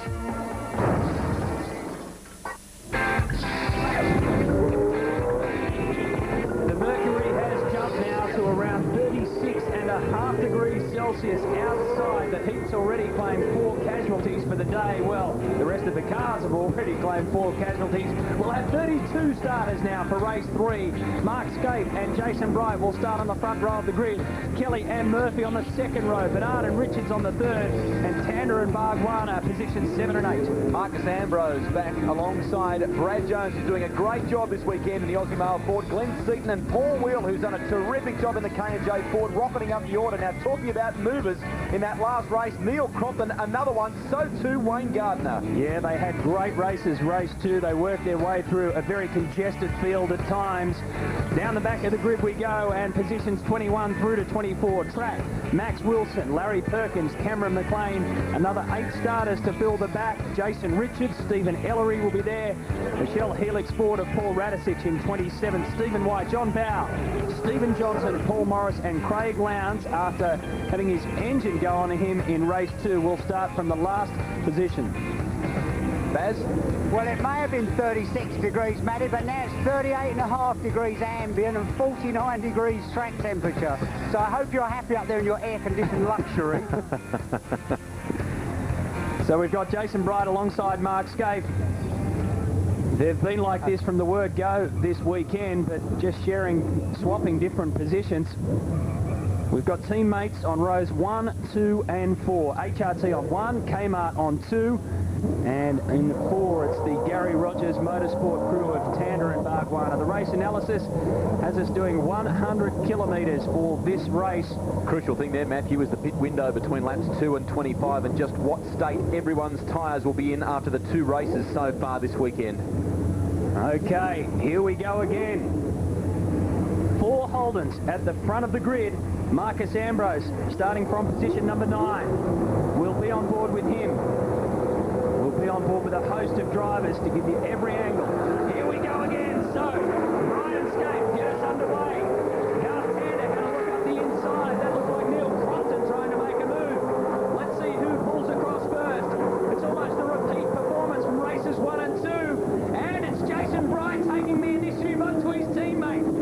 switched it on him. Jason Bright's got hold of Mark Scaife. And then the two Kmart Commodores holding position through turns 1 and 2. Up they go through the S's through to turn 3. Now the right hand of it is turn 4. This is the one where they all got in trouble in the first race of the day. Thankfully, no trouble to speak of here. Like a bit of contact early on between Marcus Ambrose and Stephen Richards, who's up the road ahead of him. Those two, in fact, now splitting the Valvoline Cummins Commodores. We welcome to the commentary box for this one as well, John Faulkner, who unfortunately is a non-starter in the final race. But John, everyone's away cleanly, unlike the first race, which, or the last race I should say, which saw your car bow out. Yeah, look, I wish they were that polite in turn 3 when I went through there. It was a hell of a gap this time. John, it must have just made your head spin. I mean, that early on in the race, you're still trying to settle into the car and keep your nose clean, and just all of a sudden everything went haywire. Yeah, look, they really started shuffling probably into turn 1, and it really happened sort of burst into the Kingston was a bit of dust in front of me. I sort of lifted a bit and everyone around me spread, and there was Kelly right in front of me sideways to the corner, so nothing to do. Just whack from there, and a few guys trailed in the back of me. Good battle going on between the Ford of Marcus Ambrose and Stephen Richards in the Castrol Commodore. Richards doing what I guess he's rightly entitled to do, and that's defend, John, but gee, there's a lot of pressure being applied from Ambrose. Oh, look, at this stage, they're all jostling for position. They've just got to claim a couple of spots in these opening laps when the tyres are all crisp. Once the race progresses, everyone thinks, right, well, that's my position, let's hold it down, get some points, get in the pit stop and get out again and finish. You always hear them talking about tyre, getting them warm, getting them up to the maximum temperature. They'll start at around 25 degrees, and then they want to work at an optimum temperature of around 90 degrees. Now, this is a replay of the start on board with Mark Scaife, so keep your eyes on the right-hand side and watch what Jason Bright does to his teammate. Thank you very much. A drag along the main straight into turn 1, and Bright just got the power cuts. Plays it on the brakes at the 100-metre mark and takes the lead through. So Jason Bright is our leader, but Mark Scaife has set the fastest time after lap 2 of 1:10.5.632. Todd Kelly, Greg Murphy all hold their positions. David Bernard, Garth Candace, Stephen Richards, Marcus Ambrose, Jason Bargwanna and Glenn Seaton make up our top 10. Just to get back to that start we saw there from Mark Scaife and the ripper of a start for Jason Bright. How much of an art is that to try and get a V8 Supercar off the line quickly? Well, look, it's extremely difficult. They use what they call a limiter start, so they're starting on a percentage of throttle that when the car's stationary, the slightest slack in the drivetrain, they're risking instant wheel spin. So really it's the one that reads that red light when it changes and off they go. If you just hesitate that moment, you'll lose that launch of 1 length of the car. Good job being done by Cameron McConville there at present, and we should bear in mind that he had some clutch problems in race 1. In fact, had to do the pit stop with the car in neutral and sort of whack it in gear and fire out as best they could, so he worked his way up the order very well. Pit window now open and Bright making his way in. Grant?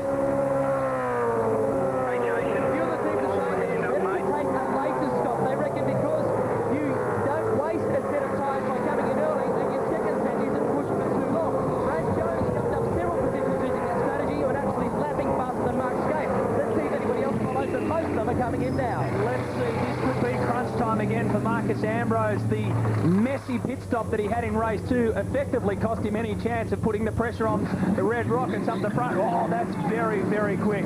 You see them pump their fists in the air. They nailed that one, and so did the Commodore boys up the front. Good job, boys. Much better stop from Ambrose that time around, and it's a different story to the previous race, John. He'll now be able to stay in touch with the Holden racing team. He lost a stack of track position and time in the second race of the weekend, didn't he? It's so frustrating for the driver. I was watching that at that time we were out, and there's just a slight fumble by the crew there, and all the advantage he had was lost. He came out in that middle pack, and that's where you stay. Jason Bright leads him out. He just set an electrifying lap time in the top 10 shootout. He did absolutely everything right. A 1:07 he went into in the top 10 shootout, and he really had everything all together. The car was obviously set up very well. There was plenty of pace. He just went out and blew them away. Had them all shaking their heads up and down pit lane. Marcus Ambrose is doing a good job. You can see that there's a bit of tubing sticking out the right-hand side of the Pertec Ford, and that's his cooling system one of the cooling systems employed here. It just funnels air in there because any air that's coming through is going to be a lot cooler than the air in the cockpit. Car number 35 moves out. Jason Barguana in and out of pit lane, and Radicic is up on the jacks as well, so a tyre change here. They're all getting their compulsory pit stops out of the way. Remember, it's only one compulsory pit stop. They don't need to do... You're clear. They only need to do tyres in round 4. John Bowles taking a little excursion, managed to dodge the signage on the side and gets it back on the track without too much trouble around turn 10. At this stage in the weekend, John, how many they've only got an allocation of 10 tyres for the weekend, so at this point in time, the guys that are making early calls for pit stops, will they have tyres, you reckon, that will last the distance? If you came in at, say, lap 2 or 3, that means they've put on their worst tyres. So they're going to have, obviously, a good set to run to the end, but someone that's going to stay out for 15 and 20-odd laps has obviously got 2 good sets of tyres, and they'll make a huge inroads in that. The John Bowles Ford Precision Driving team there is just cut straight through those 2 signs. Yeah, I just had a look at the majority of the guys' tyres. They're in remarkably good condition. I'm in the Castrol pit at the moment, and the tyres that are out there look pretty new. And I was looking at Scapey's lot he's going to put on at his pit stop, and they really are standing up very well. So all the movement taking place very early on. As soon as the pit window opened, basically, Jason Bright slotted straight in, and that led a procession throughout pit lane. Mark Scape on the road is our race leader at the moment. He's yet to pit. Yet to come in. That's interesting, because I would have perhaps expected Mark to maybe adopt an early strategy. Historically, we've seen a lot of the front-running teams go for that early pit stop strategy. Now Mark comes in, so... Okay, mate. Speed button and not too much throttle. Be nice and easy on the brakes. Jason locked it up and lost a lot of time. Just be gentle on the brakes. That's Robbie Starr talking to Mark Scape there. I guess the main thing, John, is that... the concern over the a possible safety car means that you've got to elect to pit early like this, don't you? Lap times that they're reducing at the moment, they haven't got anywhere near the pace in that earlier race today, so obviously they've got their roller tyres on. Yeah, pretty straightforward, nice and... Oh, yeah, just trying to get the air jack out the back of it, but no, pretty straightforward. I don't know what the time was. It was around about 8 seconds, and Marcus Ambrose did an 8.8, and they were pumped after that. He did an 8 seconds, and he gets out in front of his teammate. So there's the telling factor. He gets out in front of teammate Jason Bright. So maybe what Robbie Starr was alluding to on the radio there to Mark Scape about the brake lock-up coming into pit lane. Maybe the stop was a little slower. We've got to bear in mind that Bright's been out there a lap on newer tyres. His teammate Mark Scape hasn't. So an interesting scenario developing here. Yeah, and the last lap that Jason Bright did was the fastest lap of this race, a 1:09.08.02. So we could see some interesting pressure being applied by Jason Bright in car number 2. Around the hairpin they go. Behind him is actually Hidden Valley. It's a cabin, if you like, where they go around, a big amphitheatre. And lets the V8 roar past the terrace hairpin, tense on the left. And here they go through sections, turns 8 and 9, and it brings them back down to the main straight. So Jason Bright coming off an incredibly quick lap. Is now trying to hunt down his teammate. Here's Craig Lowndes in the pits. That's Oscar Fiorinato, crew chief for the 00 Motorsport board of Craig Lowndes, talking to him just to remind him about the pit lane speed limit. The word we hear from pit lane is that Greg Murphy in the Kmart Commodore is due in this time around as well. Status quo for the Holden Racing Team duo. Scape in front of Bright. Murphy is the leader on the road at the moment, but due to pit soon. Brad Jones, maybe he's rolled the dice along with Mark Larkin. They are second and third on the road, John, possibly going for a strategy that's a little bit different to everyone else's at this stage. Well, look, I think that surprised a lot of guys if they're up there this weekend, and I mean, staying out, it is rolling the dice. It's an awful risk to take, and they're making the best while they can. Their lap times are good. Murphy's for a pit stop now. The last one, Todd Kelly, his teammate, was a cracker. That's a good one too. They elected to bring in Todd first because he was holding up Greg Murphy. What about that? That is lightning fast. 7.7 seconds for the Kmart Racing team. So Murph had a bit of a tough one in race 2 for the weekend, but in the third and final one, that's quick. Almost a miracle to see this car back out on on the ground and running. Russell Ingall got caught up in the same tangle that you did, John Faulkner, but they managed to mash the car back into shape, and literally that's what Russell said to us. They had sledgehammers and all sorts of things flying in the Castrol pit there. Gets the new tyres on and away he goes. When you're doing a pit stop like that here at Hidden Valley, some of the things that the drivers tend to talk about is that stationary time when you're in the car and there's no actual airflow coming through it to keep the driver cool. The cabin temperature actually goes up in that situation, doesn't it? Yeah, look, it's commonly called heat soak, and all the metal in the car just, you know, ambient temperature just goes up, and then as you take off, it's like a fan. The wind coming past the bare metal, it's just worse. A lot of people don't realise that heat. Now, Paul Redisich has come into the pits, dramas for the 18 Ford. We'll try and figure out what that is. But the point I was going to make was the heat here actually can sap around about 40 horsepower from the car, can't it? The ambient temperature. In NASCAR, when it feels to me like 100 horsepower, the thing that, you know, sparks you up is that everybody else is in the same boat. It's the same air going in the same engine. So 10 laps gone out of 35, and it's 1 versus 2. Mark Scape has wrestled the initiative back off his teammate, but the leader on the road at the moment is Brad Jones. He's yet to pit. Wayne Gardner is also yet to come in. All of these guys, in fact, have yet to pit. When they reshuffle, Mark Scape will re-emerge, assuming he stays where he is, in front of his teammate Jason Bright. So this is race 3 of round 4 at Hidden Valley. Take a look at the Shell Helix race score. It tells the story of those who've already come in. 100 kilometres, our final race of the day. You're on your home of motorsport.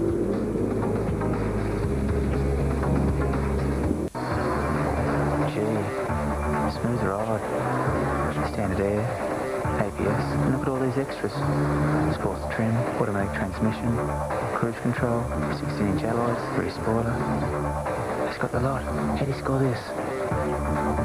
Look at him. Thinks he's king of the road. So, what do you think? About what? New Series 3 Falcon SR, now sporting unbeatable value.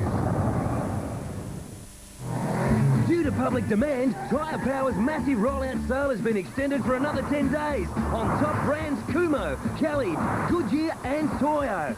Big rollout savings on small car tyres from $39, family car tyres from $79, tradesman tyres from $85 and 4-wheel drive tyres from $125. Tyre Power's big rollout sale. Call 13 21 91 and say hello.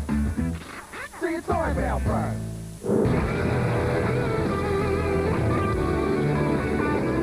Not only are the Kmart cars all settled in for a pretty good round here overall at Hidden Valley, but the Kmart crew is showing that they've got what it takes to put their drivers in every conceivable position to get up the front.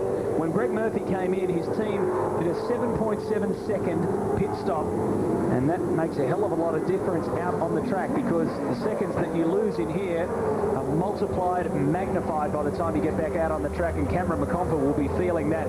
Every second that you sit around in here feels like a minute. He had clutch problems in the last race, Matthew, so I'm just wondering if the Lansvale race team have had that problem resurface. They're looking in the back of the car, John. What could that be about, maybe? Well, obviously it's in the rear, so it's probably a fuel problem. I'd say. There's not much else you get in there. There's no tow rope or crank handle. Grant? Yeah, Cameron hasn't really been saying too much on the radio at this stage, but they are playing around with the battery terminal back in the back section of the boot, so it doesn't look like it's the gearbox at all. There's no power, the problem for Cam McConville, and that's a shame because he's been doing well up until now, Baz. What happened, Paul? Everything was going fine from the start. It just dropped on 7 cylinders, and instead of soldiering around here and doing more damage, better just to cut our losses while we're behind. DJ, I never get a lot of luck up here, do they? No, that's true. Last year was not that much better, but it's the way it goes. We'll bounce back. You know, we're definitely struggling with things at the moment. We haven't found a good balance on the Dunlop tyres, and we just got to find it. Thanks, Paul. Thanks, man. There's no such thing as a Super Sunday for Paul Radisich at Hidden Valley as Mark Scape comes back around for another lap at turn 1. One of the better electrical cars there, that's Tony Longhurst, sandwiched in between Scape and Bright. Poor old pal Paul Radisich didn't make the grid for the Sunday races. Here's John Bow getting into a little bit of trouble at turn 1, just on the run-off there. Now, that's the second time that we've seen him have trouble, John. Yeah, look, I think he's obviously playing around a bit with brake bias here, because every time he's left the track, it's from the rear brakes have locked up. Larry Perkins and Tony Longhurst coming down into the bottom turn. Now, is there something down in that part of the track? Was there contact there? I don't know, sometimes they go out of sympathy. Out in front, a familiar story. Cars 1 and 2. Now, Wayne Gardner, Simon Wills, Cameron McLean, Craig Baird and Tony Longhurst are yet to pit. So they're all the cars in front of this group. Marcus Ambrose is currently in position 5 when you take into consideration the pit stops. And behind him is his teammate David Bernard. We are hearing word from pit lane of some sort of drama. Someone is letting or dropping some oil of some kind. That's interesting. That's Paul Forgy talking to Marcus Ambrose, and the word was to let David Bernard through. So the two Stone Brothers Racing teammates. Paul Morris has gone off at turn 2. That's very interesting, isn't it? And Marcus just checked there. He said, let him pass. Yes, let him pass. So Marcus Ambrose makes way for David Bernard to go through. They're currently in about positions 4 and 5 together, 5 and 6 in fact, and Paul Morris is stuck out there. You were asking about somebody dropping some oil. It could have been Paul Morris, because he came in and they tried to do something up, but he went out, and he's probably got off on his own oil. Fluid also from Cameron McConville's car. He broke an alternator belt, and that's pumping fluid out across pit lane as well. But for John Bow, some concerns inside his car. He's complaining he doesn't have a cool suit working. That means he'll be hotter than any other driver wearing extra layers of clothing. What are your thoughts on cool suits, John? I think they should be compulsory, like his age and my age. do they work, and what happens at sort of this stage of the day? Is there ever a worry that if they don't work properly, which could be John Bow's particular example, that it could actually create more drama than the cooling that it's trying to do? Oh, there's no secret. The older you get, the harder it is to establish a body temperature that's comfortable enough to go racing. But JB without a cool suit, I mean, me and him have been wearing them longer than probably any drivers out there, but they're just so essential. It's the only, my core temperature would be just into the critical level without it, and we've been monitored by the Institute of Sport this weekend in our first run, and it was half a degree off being serious, and that's pretty normal. What sort of information have those guys up here at the Northern Territory Institute of Sport found this weekend, do you think? Probably not a whole lot about myself, but certainly in general, athletes, the core temperatures, 38.5, 39 starts to get serious, and we swallowed some little probe with a transistor in it. It goes down in the intestine, and then they monitor all that as you're going around and look at heart rate and things like that, and how much fluids we're drinking, and we're expected to lose 2.5 kilos and bring 8 litres of fluid. Tony Longhurst was caught up in a battle there with Todd Kelly just before Longhurst peeled off into pit lane. That allowed Greg Murphy to close up on his Kmart Racing teammate. But gee, as they came down to that final left-hander which brought them onto the front straight, things bunched up a little bit. Now this is another incident. Yeah, Jason Richards and Paul Romano. A little bit of a dance. Around turn 4. Living to fight another day, which is good news now with things starting to settle down in terms of pit stops. As Matthew mentioned, Mark Skate leading the way from teammate Jason Bright, but there's a gap of about 5.6 seconds between the second Holden Racing Team Commodore and Todd Kelly, who's in third. There you can see the gap to Greg Murphy. Bernard has gotten around his teammate Marcus Ambrose. Gee, I'd like to know what that's about. It might be that David potentially has a better opportunity to score more points for the weekend, but Marcus is obviously in a good position in terms of the overall championship, so I'm not quite sure why those two orders were perhaps enforced.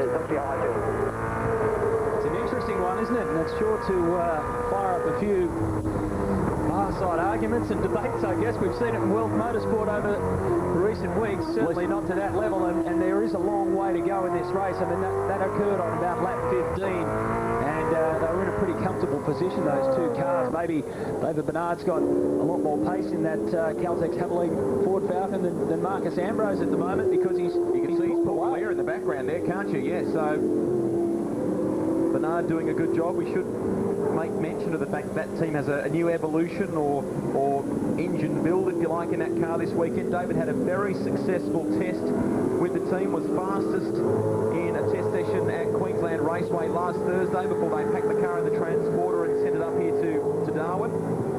They couldn't have been happier with that test that David Bernard did that day. They couldn't have been happier with the engine. They couldn't have been happy with the drive and the times that they were posting. But I've got to tell you that when we come back from this break, you might see a pretty good scrap going on behind David Bernard, because Marcus Ambrose and Stephen Richards are gathering themselves together for another fight. They've been doing it all throughout the V8 Supercar Championship. 10th position belongs to Glenn Seaton. He's moved up one. Look at the performance of Craig Lowndes. Moved up 19 positions through the field. Currently holds down 13. He's aiming for a top 10 and higher for here. Race 3 of round 4 in the V8 Supercars. We're in the Northern Territory, and it's certainly hot. Brian Gardner-Holden announces the arrival of the new exhilarating range of VX HSVs, featuring the powerful Generation 3 5.7-litre V8, and a lineup which includes Club Sport, Senator, GTS and Grange. Test drive the luxury and the power today. Remember, you won't pay through the nose for HSV at Brian Gardner-Holden, Albany Highway, Cannington. You sweetie. Don't forget the milk, hon. Hey, you stay.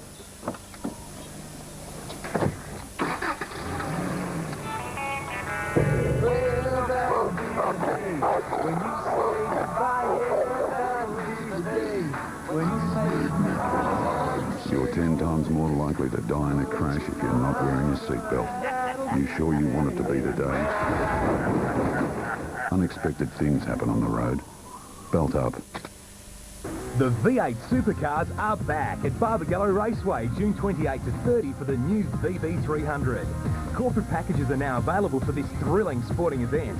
For more information, call Jennifer to discuss your corporate requirements. When you say goodbye, and that'll be the day when you make me cry. Say you're gonna leave, you know it's a night time. That'll be the day. Unexpected things happen on the road. Belt up.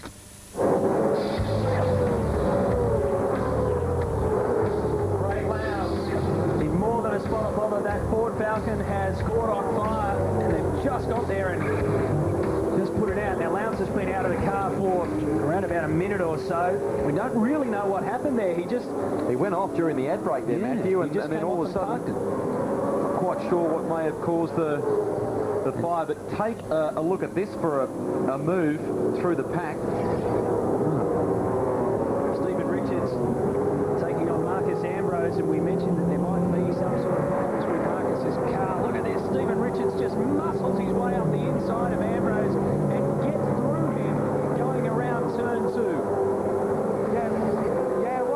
Why that was because someone went off in front of Marcus and he lost his momentum. But as you see now, he's got back in front of Stephen again. And what you were saying earlier on, Marcus let David Bernard pass so David could have a bit of a go at the, so he could have a bit of a go at the Kmart car. And now Marcus got back in front of Stephen. Stephen's back in front of Marcus again there. So it's all fun and games. Definitely. Just wonder if we'll be able to maintain that, Baz, or whether the Pertec Ford maybe does have a drama. We were monitoring some of the lap times. I've just spoken to Ross, and I've spoken to Paul Foggy, and he said there's no drama with the car. That's good. It's just the tyres are knackered. So that's the problem, technical word, knackered.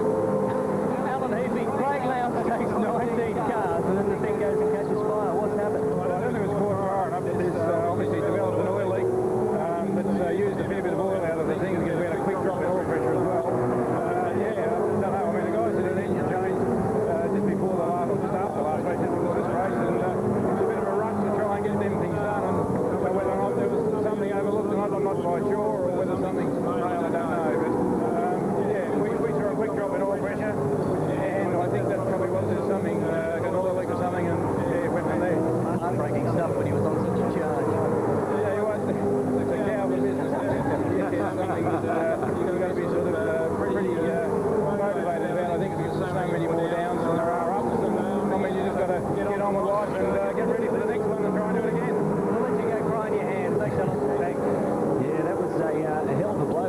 announced. That, in fact, was the new car that Craig unveiled just this year, and it got caught up in the tangle at Phillip Island. They had to fix it up, so he's back in the seat of his new car, the brand spanker, and you get that happen to you. The engine gives way in race 2, and then fire trouble in race 3. We've had some good shakers and movers in this round. Paul Wheeler's kept that effort from the previous race going. He's in 12th in the K&J Thermal Ford. And we look at the likes of Max Wilson up to 15th in the Better Electrical Ford. Neil Crompton doing another good job, 16th in car 27. There's Crompton there.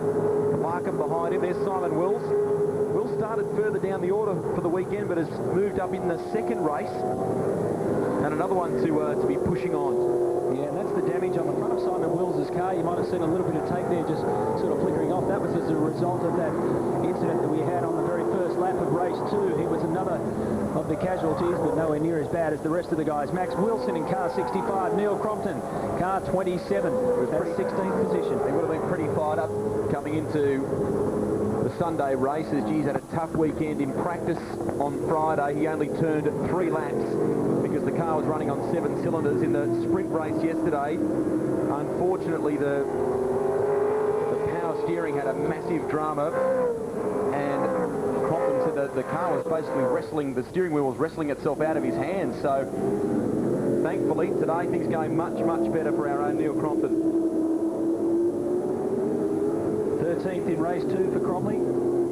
Of course, he had to come through pre-qualifying at Eastern Creek. He posted his best performance of the year, 12th overall, and he'll be one who's glad to see the back of pre-qualifying because the stress toll that it takes on the body of these drivers is quite remarkable, quite incredible. In fact, you just see them talk about the stress that they had to go through just to get their cars onto the grid. For those who didn't make it, there's nothing much you could do, but thankfully that situation's all being cleaned up now. The result is that you've got a guaranteed starting grid of 36 cars here, 34 in Canberra and 32. Paul Wheels had to pull across on the main straight as he comes into the entry of pit lane. So problems for Paul Wheel of some kind in the K&J Ford. The question I was going to ask John Faulkner was just the change in the rules and the introduction this weekend of a reduction in the way they use those pit booms. How has that affected your team, and what did you think of it? Oh, look, it was a necessary thing to get to 36 cars here, and, you know, I mean, the most sensible decision that's ever been made by Vesco this year is to abolish pre-qualifying, and we were going to move heaven and hell to get 2 cars to share a boom if that's what it took to get 36 cars here, and it's working fine. I mean, it just means that he can't people from in and vice versa, and whoever is in the lead position on the circuit has the right of way in their pit stop, and that's well worked out before the introduction. Yeah, the problem with Paul Wheel's car has lost all its drive. No drive whatsoever. He's just sort of coasting into the pits and coasting down the pit lane. So definitely a retirement, no doubt. That's a shame because they'd worked very hard on the setup of that car. They had basically been fine-tuning it, and he felt that coming into the Sunday race. Now that's Greg Murphy. He's gotten past Todd Kelly. So a switch between the teammates, and I wonder how that's happened or where it may have happened, but Murphy definitely on a charge. There's David Bernard in the background. So the decision by Stone Brothers to perhaps let him pass Marcus Ambrose and chase the Kmart cars, paying dividends. Now, safety car on the circuit. We'll try and find out why the safety car has come out. There you go. You can hear Robbie Starr talking to Mark Skate there in the Holden Racing Team Commodore, telling him to keep the tyres clean. John, what would be the reason behind that? Oh, look, if you get offline when the cars slow down, obviously you're looking at tyre temperature. You should want the tyres to maintain a balance on the restart, so he'd be told to keep online and keep them as clean as he can so he can get a good close run on the next restart. The interesting thing here is that you can't pit under safety cars. We've been doing that all year. Now that's the reason why. The grass fire on the side of the circuit, that might be as a result of where Craig Lowndes went off. That's at turn 5 there, turn 4, coming around the sweeper, heading up towards the hairpin, which is turn 5. So there's Paul Morris, just probably got the best view, best ticket in the house for a spectator, the worst ticket in the house for a driver. So Really not sure how that would have started. Obviously something's been dumped on one of the cars that's gone across. Maybe one of the cars has had a moment and come off the track, and the heat from the car or one of the components on the car has perhaps kicked that off. So the officials there, this will bunch.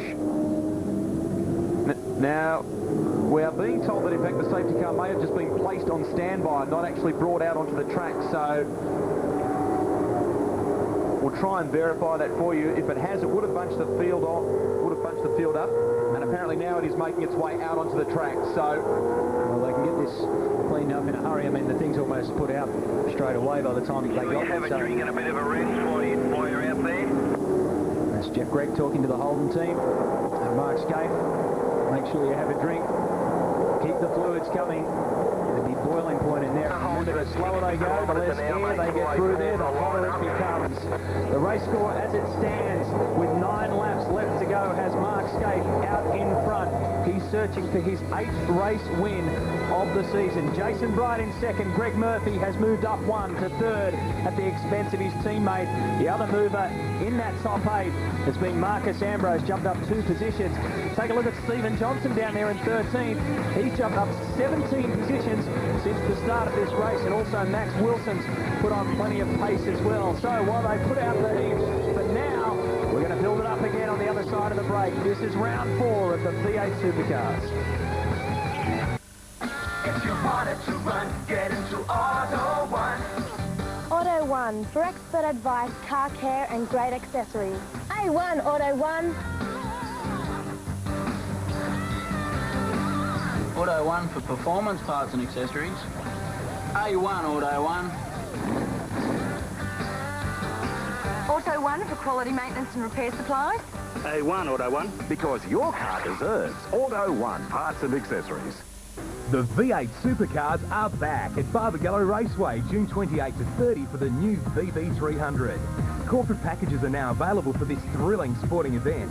For more information, call Jennifer to discuss your corporate requirements. Ford proudly presents the V8 Motorsports on Win Television.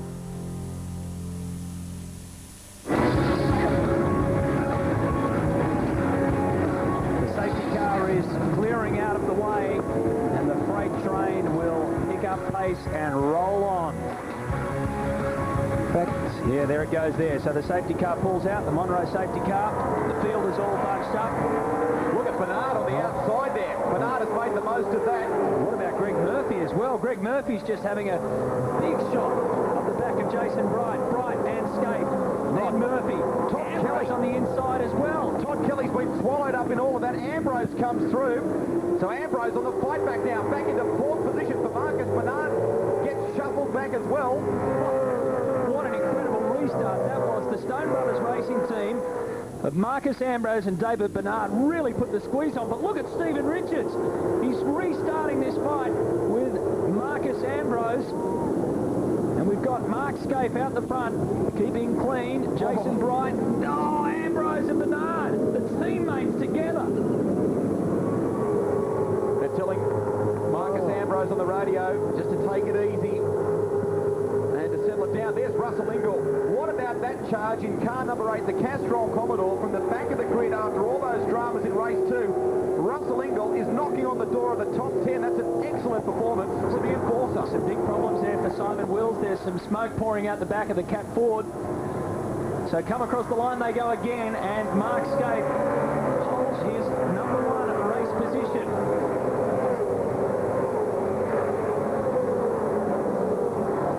That was a pretty interesting restart. You saw Greg Murphy take a shot on the outside, and while all that was going on, Marcus Ambrose took one on the inside. So looking up back of Garth Tander's car, you're on board with Russell Ingall. There's the problems for Simon Wills. Now into the front left of the car, and the boys trying to determine just what may have caused it. Let's have a look here.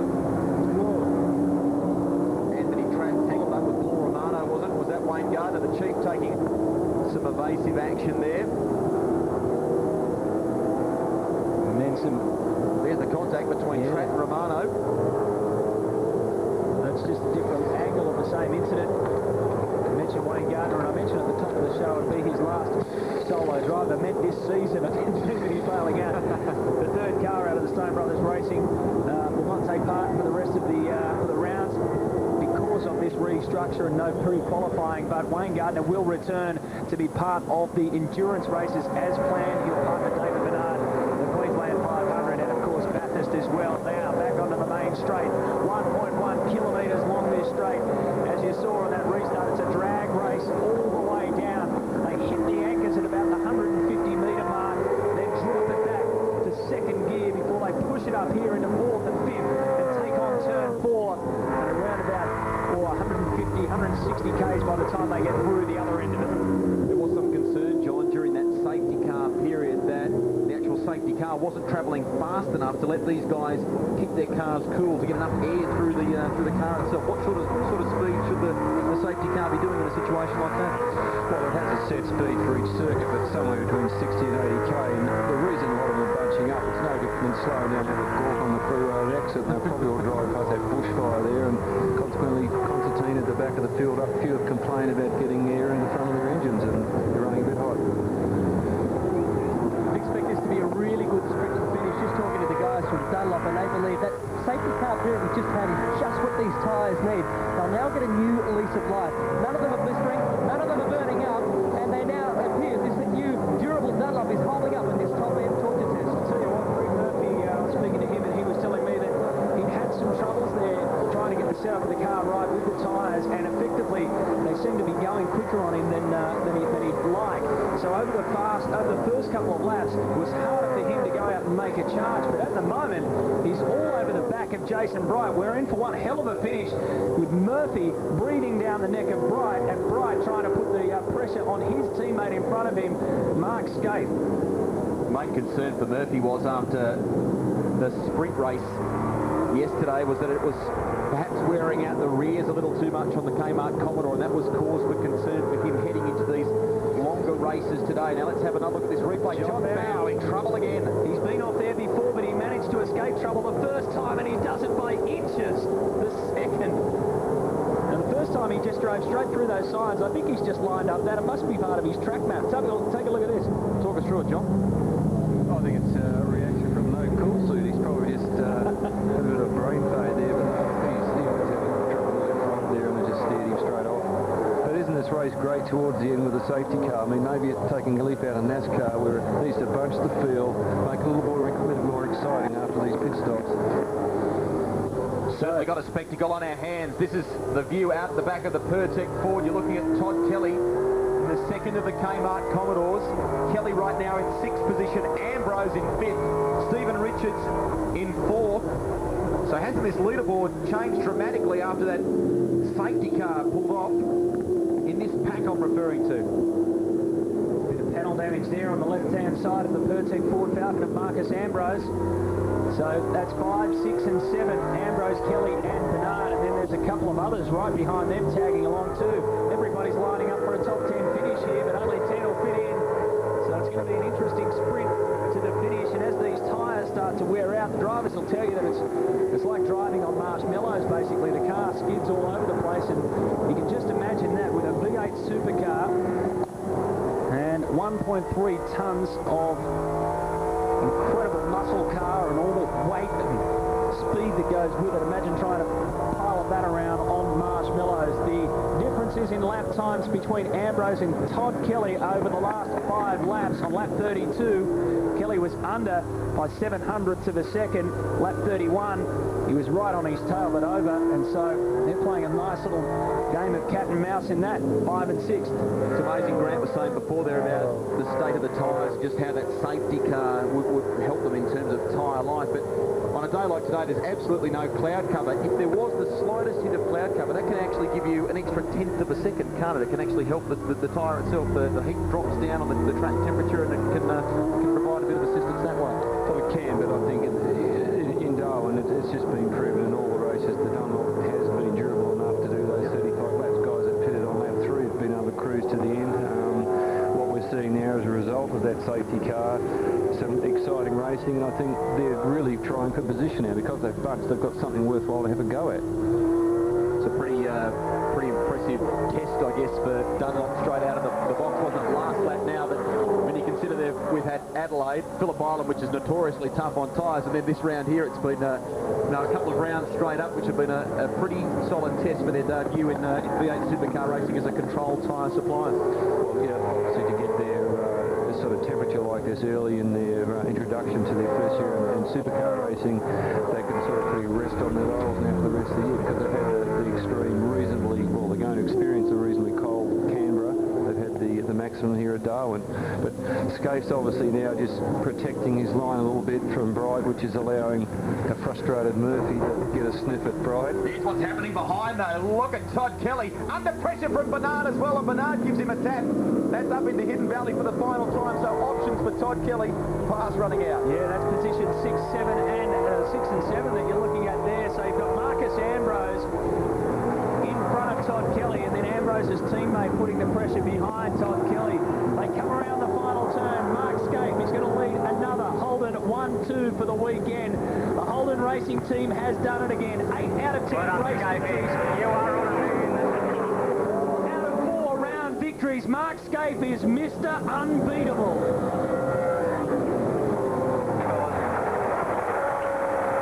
Wow, what a finish. What about the numbers that this man is stacking up? They're just absolutely incredible. 8 out of 10 race victories that he's claimed. In the 2 that he didn't win, he finished second. Mark Scaife is now the first man in 25 years of touring cars to win the first 4 rounds straight. Well done. The first 4 rounds straight. It's an incredible statistic. The last man to do it was Alan Moffat. He did it in 1973 and 77. He's got the costume, mate. He just locked it up. Now, there you go. You just heard the word from the Holden racing team. Basically, that's the story of the round so far. Sloppy pit stop will cost you dearly. Mark Scaife is our winner here at Hidden Valley. He wins race 3 and he also wins overall. These are the results from our 100-kilometre race. The final race. Scaife, Brighton, Murphy 1, 2 and 3. Stephen Richards 4. Marcus Ambrose is the best of the Fords in 5th. Todd Kelly 6th. Bernard and Tander, then Ingle. Brad Jones, another top 10 finish. Glenn Seaton just outside. Stephen Johnson did a great job to move up through the field.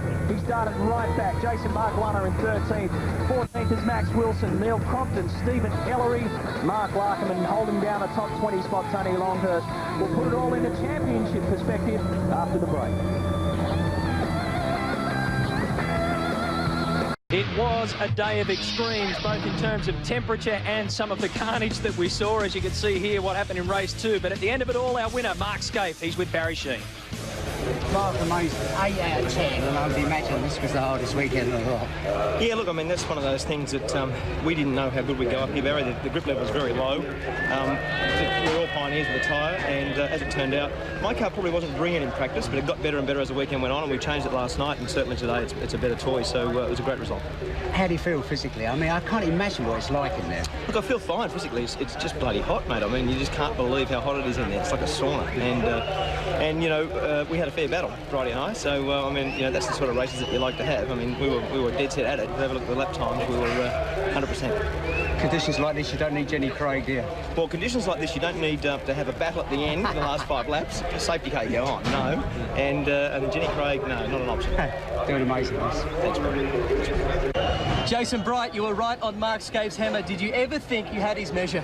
I think we had his measure all weekend, and you know, it was just a matter of who led off the line and who didn't stuff up the pit stops like I did. So yeah, you know, full credit to Mark. He's done another faultless weekend. So you know, we'll try again at Canberra. It's tough when you got a race like that. It is, mate. And you know, Scaife no slouch, and he's driving for the best team in the business. So yeah, we've got our work cut out. You know, at least this weekend we're back on the pace. You know, sort of got all the Eastern Creek and Phillip Island and Adelaide woes in our history, and hopefully we can take it on to Canberra and crack it for a win. Good job. We'll let you go dry up. Thanks, mate. Cheers. Okay, so here's how they finished overall for round 4. Mark Scaife gets 224 points for first. Jason Bright in second gets 208, and Greg Murphy overall gets third. As far as the championship after our 4 rounds, let's take a look at the difference that has happened from this man, Mark Scaife, as he sprays the champagne and goes through a very familiar routine. Look at that. Mark Scaife out to 1,044 points. His lead over Greg Murphy is 467 points. The biggest mover of the day overall in terms of championship was Jason Bright. He moved up 5 positions. shot.